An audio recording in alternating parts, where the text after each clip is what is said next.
Hi Hunters, welcome back to another Monster Hunter discussion video.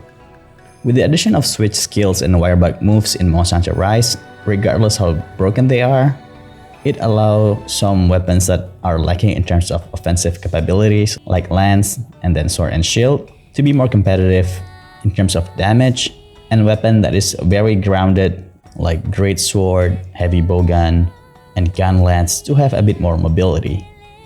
For me, the most notable change that I felt was sword and shield, which makes the weapon to be more balanced when it comes to its offensive and defensive capabilities.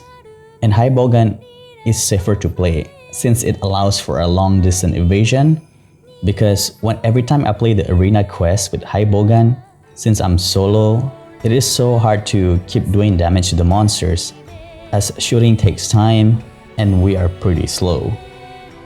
And of course, my favorite is lance, which becomes a bit more explosive when it comes to dealing damage. Because the first time I tried using lance was back in Rise and I really love it.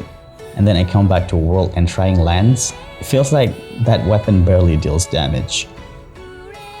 So for this video, I'm going to pick my 3 preferred wirebug moves out of 5 that I think should be implemented as a permanent moveset for each weapon. Bear in mind, it is the wirebug moves that actually cause wirebugs and not the switch skill movesets, as that will be a topic for another video. And for this video, I'm not going to take the balanced approach about discussing the positive and negative aspects of things, unlike my other videos, to keep the video in a shorter format. So it is not a strive to be critical video. If when people like this video, I can make a follow-up discussion in more depth on each of the wirebug moves. So if you want me to talk about more the negative and the positive things of each wirebug moves, do support me. And how can you do that? If you can help press the subscribe button, you will help me so much, and in turn, you will be getting a better quality videos eventually, and also getting them to be more frequent. For those who decided to press the button, I thank you for your kindness. Enough of me yapping, let's just get started.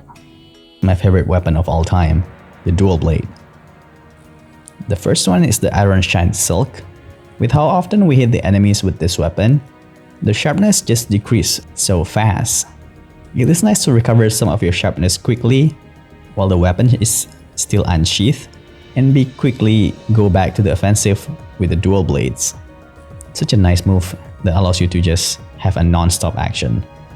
Next is the Spiral Slash. It's a good finisher moves before you run out of stamina after spamming the Demon's Dance. And this move will also act as an emergency evasion if needed as well. And the last one is the Shrouded Vault. It's a parry move as you make an advance with dual blades. Dodging is the key, but dodging forward usually spells doom. So it is nice to have some offensive evasion skills that allows you to close the distance forward with the monsters when they're trying to zone you out, especially when the monsters have such a big AoE move. So all of these move sets really helps dual blade to be always stay on the offensive, which is what you want. You just want to keep dancing with this weapon. The next one is the Charge Blade. The first move is the counter peak performance. Being offensive charges the file for Charge Blade real quick, and being defensive does charge the weapon at slower rate though, and it's not the most optimal way to actually charge your weapon. With these wirebug moves, being defensive also helps with the file charging quite significantly, and also you can counter quickly with your more powerful moves like the Pizza Cutter and even Elemental Discharge thanks to this amazing move.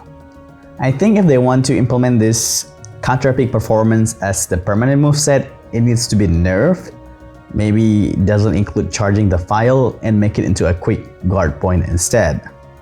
The next is Air Dash. It's a way for Charge Blade to have aerial access, while at the same time, you can use it to make some distance from the monster if needed during emergency. And lastly is the Morphing Advance. It's just a good way for Charge Blade to gain some distance to the monsters really quick, while the weapon is unsheathed into the axe form. It is a great move to get into the monster face really quick after charging your files, because Charge Blade is quite a slow weapon when it comes to its mobility. So all these moves really helps Charge Blade to have more options towards its mobility, and also helps Charge Blade transitioning from one mode into the other a lot more smoothly and consistently, because Charge Blade is such a chore weapon and it takes a little bit of time for it to set up. Well, that is all the wireback moves of my choice, but do bear in mind, I do believe that some of the moves need to be redesigned to be more restrictive on its usage, since I don't think wireback should be back, and they should be implemented something similar to Scorpion's chain hook from Mortal Kombat, that you need to hit the enemy or a terrain before you can execute some of these moves, especially the evasive maneuvers one.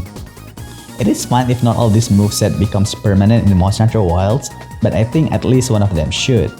Anyway, that's all I want to say. What are your favorite wireback moves from Monster Hunter Rise that you want to see in Monster Hunter Wild? Do let me know about it in the comment section, and tell me why you like those moves, so we can have some discussion and learning from each other. Thank you so much for watching. Once again, if you can press the subscribe button, it will help me so much to turn my life around, and you viewers will keep getting discussion content and engage with fellow gamers about Monster Hunter topics discussion. Until the next video, stay sharp, hunters.